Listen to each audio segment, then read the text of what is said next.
అందరికి ఫరవరి గ్రీటింగ్స్. నా పేరు సయ్యద్ శిక్షావలి. నేను అనంతపురం జిల్లా గుత్తి నుంచి లైవ్లో ఉన్నాను. మార్కెటింగ్ ప్లాన్ ప్రకారం మేనేజర్గా పనిచేస్తున్నాను. నేను ఈ ఆపర్చునిటీ రాకముంచు నేను ఒక ప్రైవేట్ కంపెనీలో ఒక 24 సంవత్సరాలుగా పనిచేస్తున్నాను. 2018 కన్నా ముందు నా వేతనం 10,000 లోపే ఉంది. 2018 తర్వాత ఒక 13,000 14,000తో ఒక 16,000 లోపు ఉంది. సండే చేసేది కూడా. అటువంటి క్రమంలో ఏదైనా చేద్దామన్నప్పుడు ఎటువంటి నాకు ఆపర్చునిటీ బయట దొరకలేదు. దొరికిన అమౌంట్ కట్టేది ఇవన్నీ ఉండడం వల్ల దేంట్లో వెళ్ళలేదు.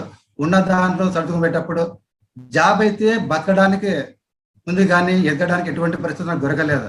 అటువంటి క్రమంలో హెల్త్ కొరకు మెయిన్ నాకు సార్ చెప్పంటే మన కంపెనీలో హెల్త్ ఇంపార్టెంట్.